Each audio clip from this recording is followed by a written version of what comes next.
My new mother-in-law and sister-in-law put poison in my drink, trying to hurt me while they took my fancy hotel and money. After many months in a coma, I came back stronger at the family party. Their faces went pale with fear when I walked in, full of life and ready to get back at them for what they did not expect. My name is Alina Rodriguez, and I believed I had all I ever wanted in life. I grew up in a small town in Mexico. I never thought I would own a chain of successful boutique hotels in California one day. Starting my business was hard. I worked hard, often staying up late with just my dreams to motivate me. But in the end, I did it. My hotels are famous for being friendly and providing great service, bringing in guests from everywhere. When I met Victor Morgan, I felt like I found someone who really got me. He was nice, caring, and looked really happy about what I had done. Victor was from a wealthy family in Los Angeles. The Morgans used to be a very strong name in California real estate, but their business was struggling. Victor often said he wanted to rebuild the family legacy, and I thought we could do it together. We fell in love fast, and after a year, we got married. When I think about it now, I see that I couldn't see clearly because I was in love. I didn't see the small warning signs, how Victor always listened to his mom, Catherine, or how his sister, Fiona, seemed to look down on me. I thought it was just nerves or differences in culture. I believed I could make them like me. After the wedding, things were different. Catherine, a classy woman in her late 50s with a quick wit, showed that I was not what she wanted for her son. She often made comments about my background, saying things that suggested I didn't really belong with them. Fiona, who is in her early 30s and really cares about how she looks, was not any different. She always pointed out what she didn't like about my style, my accent, and how I ran my business. At first, Victor looked like he was on my side. He would say to ignore them and pay attention to our life together. But over time, I saw a change. He started agreeing with them during arguments, doubting my choices, and pushing me to stay home more instead of taking care of my hotels. At first, it was not obvious, but soon it was clear they wanted me to stop my business completely. One evening, Catherine asked us to come for dinner at her family's house. I remember sitting at the big dining table with fancy decorations all around as she shared what she wanted.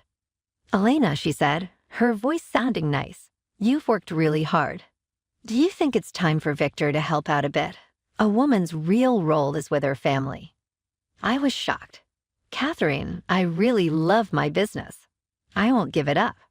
Victor spoke up, his voice strong. "It's not about letting it go, Alina. It's about what is best for everyone. Less Than Textile will take care of it for you." They made it clear they wanted to take over everything I had created. They even said I should move my assets to Victor to help the family. I said no right away. That night, I understood I wasn't only trying to save my business. I was trying hard to stay independent. I didn't realize how far they would go. In the coming weeks, things got more unfriendly. Catherine and Fiona talked behind my back in their friend groups, trying to hurt how people see me. Victor started to pull away and often ignored my worries. I tried to keep everything in place, but it was getting really hard. Then something really surprising happened. It was another family dinner, the type I had begun to dislike. Catherine really wanted me to taste the special wine she brought in from France. I was unsure. I usually didn't drink a lot, especially when I was with them, but Victor smiled and filled my glass. "You will really like it," he said, sounding cheerful, but his eyes were hard to read. I had a drink, then another one. That's the final thing I recall. I woke up in a hospital bed. The doctor said I had been in a coma for almost 3 weeks. They said I had bad poisoning, but they couldn't find out where it came from. My thoughts moved quickly. I wanted to think it was just a mistake, but inside I knew it was more than that. Victor was there when I woke up, but he didn't seem really worried. He hardly looked at me while he told me what happened.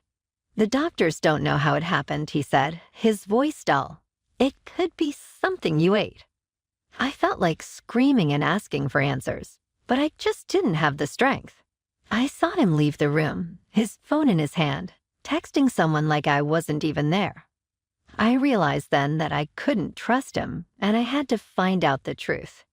Getting better after the coma was the toughest thing I ever went through. I felt weak in my body, and my spirit was even weaker. As I lay in that hospital bed, I couldn't help but feel that this wasn't just bad luck or an accident. I felt deep down that it was something really bad, but who would trust me? I can't prove anything right now. Victor came to see me a few more times while I was getting better, but he seemed distant and a bit annoyed, like my getting better was a bother to him. Catherine and Fiona didn't come, and that didn't surprise me. They hardly acted like they cared about me when I was well, so why would they start now? When I got back home, everything went wrong. My beautiful home now felt like a cage. Catherine changed some parts of the house without asking me, and Victor put some of my things in storage. It felt like they were taking away my presence, bit by bit. I wanted answers. I hired a private investigator, someone who could keep things quiet and not let the Morgans know what I was thinking. His name was Mark Daniels, and many people said good things about him. When I told him about my situation, he didn't seem surprised. Many people have faced a family like this before, he said. His confidence made me feel better. Mark began looking into everything: the family's money, their relationships, and most importantly, what happened before I got poisoned. I realized I couldn't rely on anyone, so I decided to keep my plan to myself. Even my best friends didn't know what I was doing while Mark looked into it. I worked to take charge of my life again. I went back to managing my hotels, but everything had changed. Some important staff members suddenly left, and a few of my best clients were taken by other companies. It was clear someone was trying to destabilize my business. One evening, Mark called me with an update. "Elena, I found something," he said, his voice calm, but I could sense the urgency. We met at a small coffee shop, away from prying eyes. "What did you find?" I asked, barely able to contain my anxiety. He slid a folder across the table. Inside were photographs, financial records, and a USB drive. "Your husband and his family have been busy," he said. "Catherine and Fiona have been funneling money from their real estate deals into a private account. They're using your name and assets as collateral for their failing ventures." I felt a wave of anger and disbelief. "They're stealing from me." "It gets worse," Mark said. "I also found footage from the night you were poisoned. The security cameras at the family estate captured Catherine instructing the staff to prepare your drink. One of the kitchen workers admitted that Fiona paid him to tamper with it." My stomach turned. It was one thing to suspect they hated me, but to see evidence of their betrayal, it was overwhelming. "Victor?" I asked, my voice barely above a whisper. Mark hesitated. "He's not innocent, Elena. He knew what was happening. He didn't stop it, and he didn't warn you." The realization hit me like a punch to the gut. The man I had loved, the man I had trusted, had stood by and let this happen. I couldn't let them get away with it, but I also knew I had to be smart. Storming into the family estate and confronting them would accomplish nothing. I needed a plan. I decided to play their game, but on my terms. I told Mark to keep digging while I began my own quiet campaign. I started showing up at the Morgan real estate offices, posing as a supportive wife, interested in helping with their business. Catherine and Fiona were suspicious at first, but Victor vouched for me, saying I wanted to make amends after our recent tensions. What they didn't know was that I was collecting information. I paid close attention during meetings, overheard conversations, and accessed documents whenever I could. Over time, I began to piece together the full scope of their schemes. Catherine had been using fake property deals to inflate the company's value, fooling investors into pouring money into a sinking ship. Fiona had partnered with shady developers, skimming profits and laundering money through offshore accounts. And Victor, my Victor, had signed off on everything. One night, after a particularly tense meeting, I confronted Victor privately. "Do you even care about what they've done to me?" I asked, my voice trembling with anger.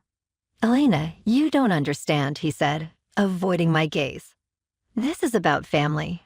You're either with us or against us. Family, I laughed bitterly. You let them poison me, Victor. You stood by while they tried to destroy everything I've worked for. That's not family, that's betrayal. He didn't respond. His silence spoke louder than any words could. I left that conversation more determined than ever. I wasn't just fighting for myself anymore. I was fighting to expose the truth. Mark and I gathered everything we needed: financial records, witness statements, and the security footage from the night of the poisoning. The pieces were falling into place, but I knew I couldn't stop there. I needed a public platform, a way to reveal the Morgans' corruption to the world. As I gathered evidence against the Morgans, the weight of their betrayal grew heavier. Every piece of information Mark uncovered was another blow to my trust, my love, and my belief in the life I thought I had. But it also fueled my determination to fight back. This wasn't just about reclaiming my assets or my business. It was about taking back my dignity and ensuring they could never hurt anyone else. My opportunity came sooner than I expected. The Morgans were planning a high-profile charity gala, a flashy event designed to restore their tarnished reputation and attract new investors. Catherine was boasting about it at every meeting, calling it the revival of the Morgan legacy. The irony wasn't lost on me. I decided the gala would be my stage. If I was going to expose them, I wanted the whole world to see their fall. I worked with Mark to finalize our evidence: forged contracts, fraudulent property deals, offshore accounts, and most damning of all, the footage of Catherine and Fiona's poisoning scheme. Every document, every statement was meticulously organized. Meanwhile, I continued my double life, pretending to support the Morgans while secretly working against them. It wasn't easy. Catherine's sharp eyes always seemed to linger on me a little too long, as if she suspected something. Fiona's snide remarks had grown harsher in Victor. Well, he had become a stranger.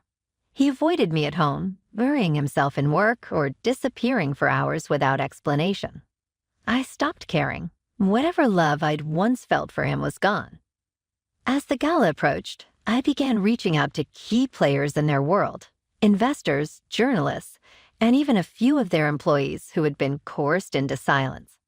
Many were hesitant to speak out, fearing retaliation, but I promised them anonymity and protection. Slowly, people started to come forward, sharing their stories of manipulation and deceit. The night of the gala finally arrived. The Morgans had spared no expense, transforming their estate into a glittering spectacle of wealth and opulence.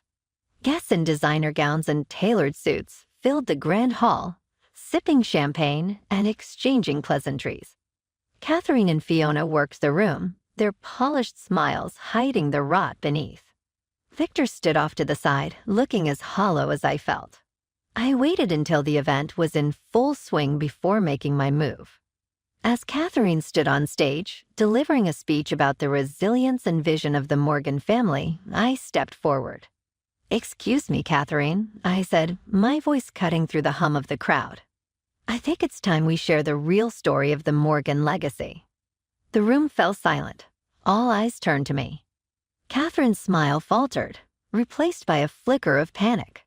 Fiona's hand tightened around her glass.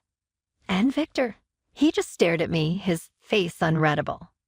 "I spent the past few months uncovering the truth about this family," I continued. "What you see here tonight, the luxury, the wealth, it's built on lies, fraud, and betrayal." I turned to the screen behind me, where Mark had set up a projector. One by one, the evidence played out for the entire room to see. Fake property deals, forged signatures, offshore accounts. It was all there. Gasps and murmurs filled the air as the guests realized the extent of the Morgans' corruption. But it wasn't over yet. "And if that wasn't enough," I said, my voice steady despite the pounding in my chest, "this family also tried to kill me." I played the footage from the night of my poisoning. Catherine's voice echoed through the hall as she gave instructions to the staff. Fiona's smirk was unmistakable as she handed over the tampered bottle of wine. The crowd, shocked, turned to outrage. Catherine stormed forward, her composure shattered. "You have no proof. This is all fabricated," she screamed, but her voice lacked conviction. "I think the authorities will decide that," I said, stepping aside as police officers entered the room. Mark had coordinated with them to be on standby, and they wasted no time taking Catherine and Fiona into custody. Victor tried to intervene, but an officer stopped him. "Elena," he said, his voice pleading for the first time, "you don't have to do this." I met his gaze, feeling a strange mix of pity and contempt. "You made your choice, Victor. Now I'm making mine." As they led the Morgans away, I felt an overwhelming sense of relief. For the first time in months, I was free. But the night wasn't over. I turned back to the stunned guests. "This isn't just my story," I said. "It's a reminder that power and greed can destroy lives. But standing up for the truth, that's what rebuilds them." The applause that followed was a blur. All I could feel was the weight lifting off my shoulders. The Morgans had taken so much from me, but they hadn't won. The morning after the gala, I woke up to a flood of messages and calls. News outlets were ablaze with headlines about the Morgans' downfall. The footage from the gala had gone viral, and people were already labeling it one of the biggest scandals in California's business history. Catherine and Fiona were in custody, charged with fraud, conspiracy, and attempted murder. Victor, too, was under investigation, though his involvement seemed more passive. It didn't matter to me. They were all guilty.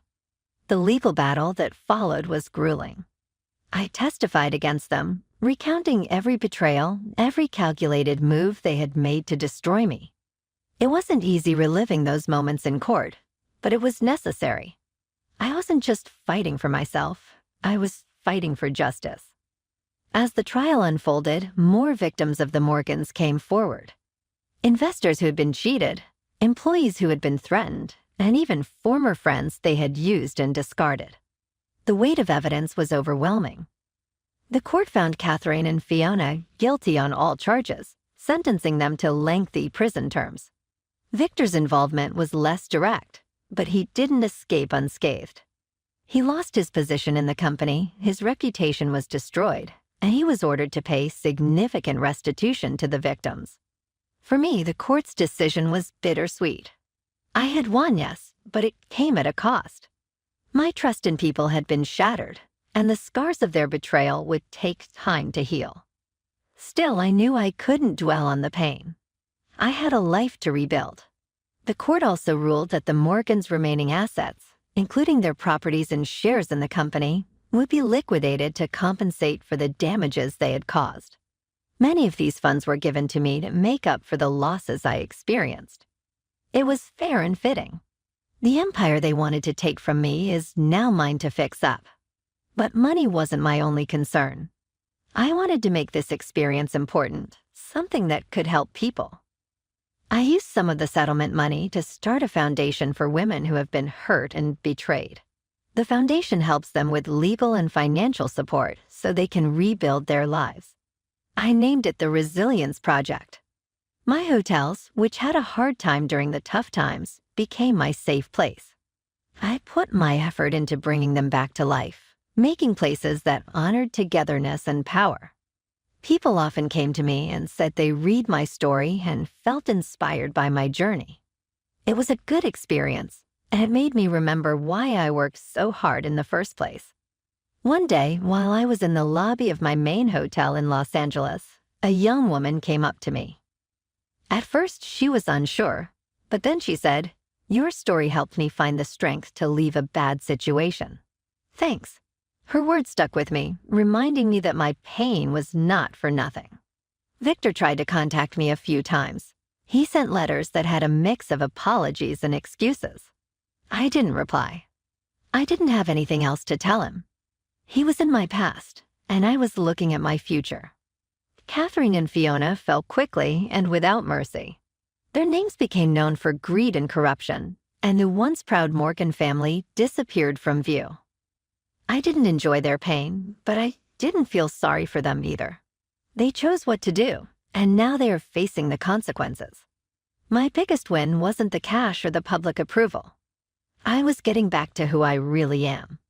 I let their plans take over my life for a long time. But now I was free. I made it through, I stood up for myself, and I came out on top. Years later, when I think about everything that happened, I see how much I've changed.